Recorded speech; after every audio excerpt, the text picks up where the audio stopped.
Hey guys, welcome back to another episode of the Embroidery Insider Podcast. In this episode, we're going to give you 5 implementable and actionable tips that you can apply right now to your embroidery business to save you time and increase your output.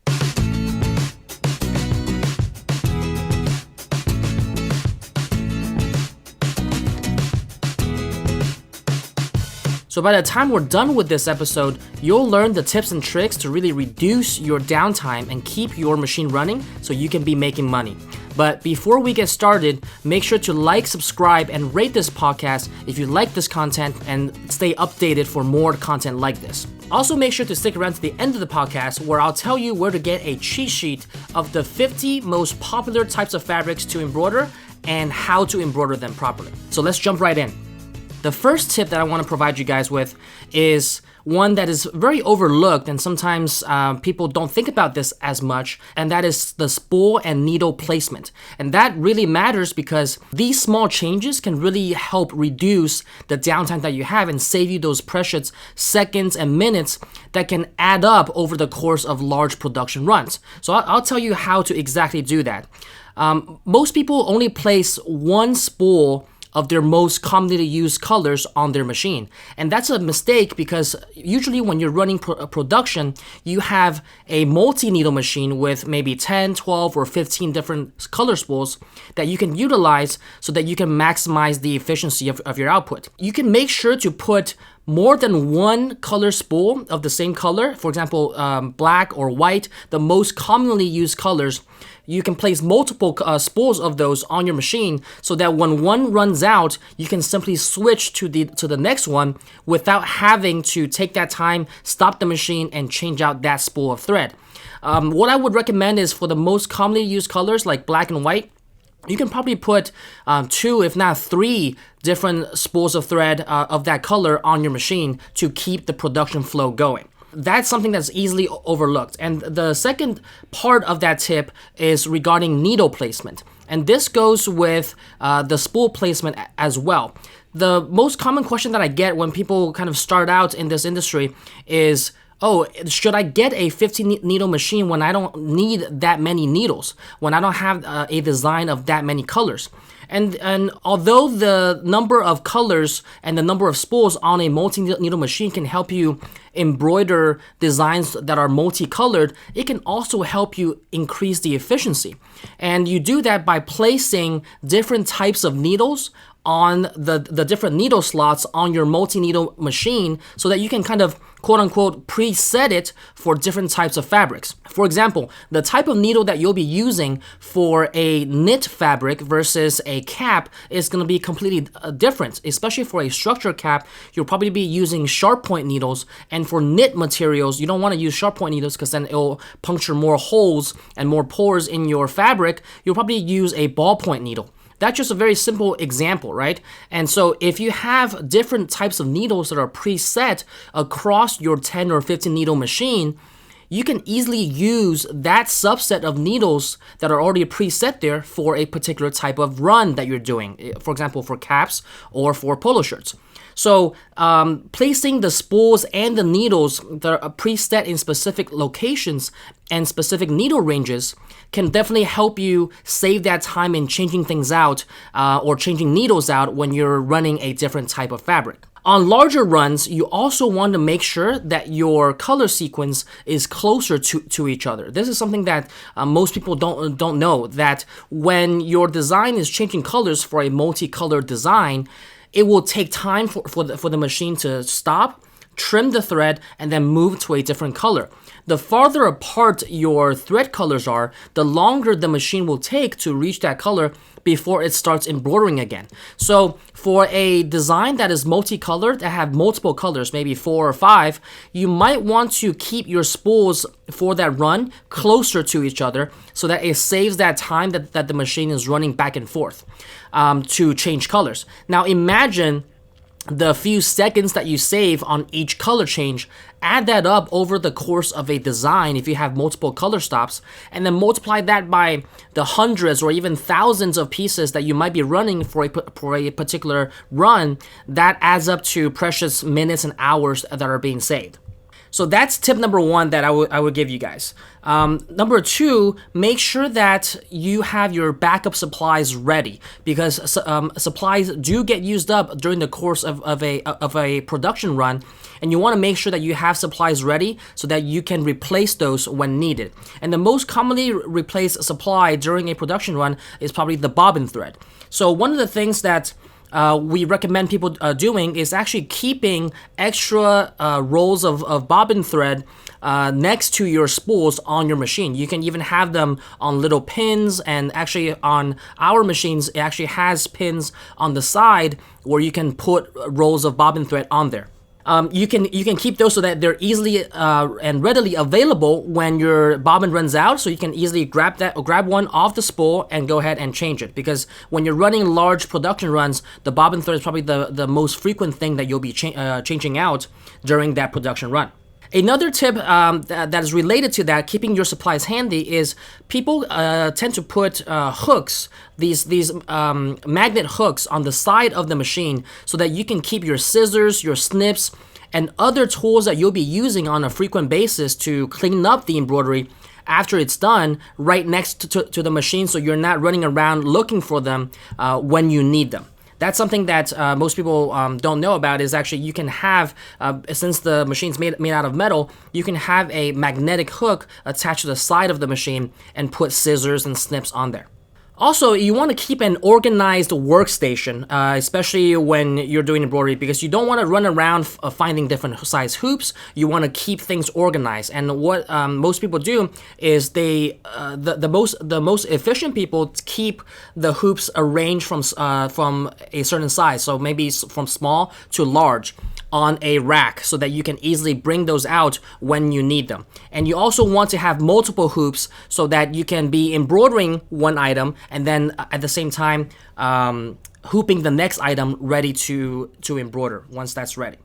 So if you like this topic about staying organized and being more efficient in your embroidery process, we actually dive into this topic more in depth in a related Embroidery Hub episode, and you'll be able to find that link to that video somewhere in the description below.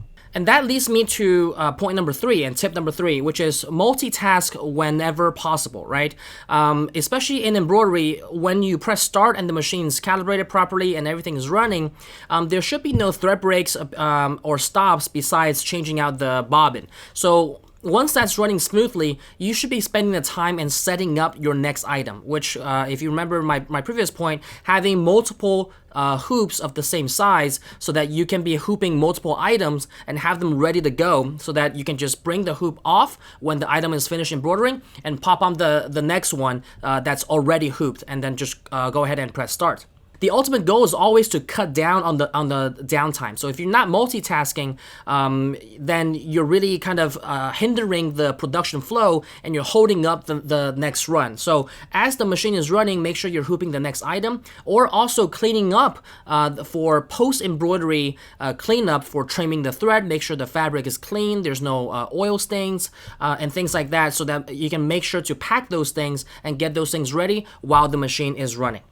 Tip number 4, having the right tools makes all the difference in the world, right? Not only the right tools in terms of the snips and the scissors and the supplies to make sure you have the right types of settings for different types of fabrics you're embroidering, but also the right equipment and the right tools to help you scale. So one of the things that I see the most is, especially when a business is scaling and they're having a lot of orders coming in, and they want to scale up their business and not stay up till 3 a.m. in the morning finishing these orders, they tend to upgrade to a multi-head machine, and that makes sense, right? You have a multi-head machine that can do more than one run or more than one item at a time, and that can speed up the process. You can do 2, 4, 6, 8, or 12 items at the same time with a multi-head machine that you would only do one on with a single head. But one of the things that people forget, and that actually slows them down, is that they only upgrade to a multi-head machine and either trade in their single head or they sell in their single head that they started out with. Now, it might not seem obvious at first, but one of the things that keeps embroidery houses very efficient and large embroiders very efficient is that they have a combination of single head and multi-head machines on hand. The single head machines are very efficient at doing smaller runs and personalized goods and samples that you would otherwise turn off multiple heads on a multi-head machine to run. So think about this, for example, if you're running a sample for a client that they want to see the proof before they place the order, you don't want to run that on a 4 or 6 head machine and turn off 3 or 5 heads just to run that one sample, right? You want to just run that on a single head while you keep your multi-head machine for the bulk orders that you're doing. That's just one simple example of making things more efficient by having the right equipment and the right combination of equipment as you're scaling. And another example that I will give you is when you're running production runs for personalized items, such as a soccer team. Right, the team's logo is going to be the same, but the individual player's name is going to be different on each jersey. So if you're doing that for a team of 20 people, if you only have a multi-head machine without a single head on hand, you will be running the team's logo, which is great. You can do 20 of them in a flash, but then when you're doing the individual names, you would have to turn off multiple heads again to just embroider one name at a time, because every player's name is going to be different. Versus a scenario where you have a single head and a multi-head combo, you would be embroidering the team's logo on the multi-head, and as they are being done on their runs, you can turn on your single head and embroider the individual names. So you have both going on at the same time, and that cuts down your production time almost in half. So having the right tools means that you need to consider the type of orders that you'll be taking on, right? For example, if it's a large order of left chest logos on polo shirts, you might want to consider investing in specialty hoops, such as magnetic hoops, so that you can consistently place that logo on the left chest polo every single time, especially if it's a large run. And that investment of a couple of $100s is not only going to save you time, but save you the headache of misplacing things and then having to upset the client or having to redo part of that order because the placement isn't consistent with everything else. So if you're ready to kind of expand your business, I would encourage you to speak with our team. There's somewhere in the description below a link where there are great offers for 0% financing and other tools to help you get started. If you're ready to take that next step, I would encourage you to speak with one of our product specialists and understand what combination of machines is best for your needs, either at this time or in the near months into the future, so we can guide you on what machines will best fit your needs and what depending on what type of items and what type of garments you're looking to embroider for your clients. And last but not least, make sure that you know the machine and master the craft, right? That is the last tip that I will give you guys. And that might sound obvious, but it's something that's very overlooked, because the biggest efficiency killer is not knowing the craft of embroidery and then stumbling along the way with different thread breaks or things not working. A lot of times it's the calibration or the settings or not hooping the garment properly. So putting in the time to learn the machine and learn embroidery will allow you to make certain adjustments on the fly and know the in and outs and the tips and tricks to spot what's wrong and what you're doing right, so that you can make those adjustments and keep the production flow going. If you have a trained eye and you see that, oh, my thread keeps on breaking or my thread keeps on fraying, you might spot that something is not threaded properly in the thread path, or other common errors that embroiderers experience, or knowing that a needle is dull and needs to be changed out. Those come with the experience and knowing your machine, knowing the craft, and that is the biggest help that you can have for increasing your efficiency. Knowing those things and spotting them on the fly. For example, if you're experiencing continuous thread breaks, like I mentioned, you might want to check certain things that you otherwise wouldn't know, right? You want to check, is it breaking on certain needles? Is it breaking on all types of, on all the needles? Then it might be something different. So knowing what to look for and when to look for it, that will definitely help you increase your efficiency. Also, try to record the best practices and things that you have come across, right, in your experience. Hey, what has worked for me in this particular instance? What has worked for this particular fabric? How did I make these small letters on this polo work better, right? And those things, recording them will definitely help you know the best practice and keep that on top of mind as you're going through that.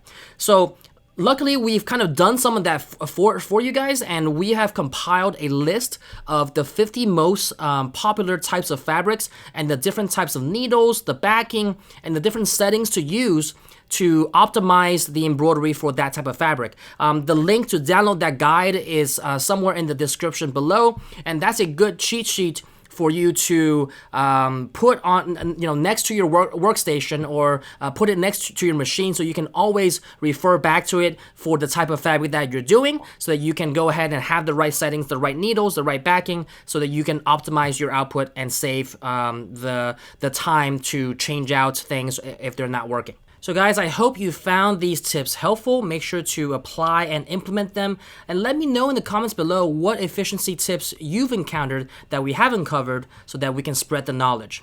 I also want to remind you to make sure to like, subscribe, and to rate this podcast. And if you haven't done so already, make sure to join our free Facebook group, where you'll join thousands of other embroiderers and custom apparel decorators in the Facebook group Embroidery and Custom Apparel Mastery.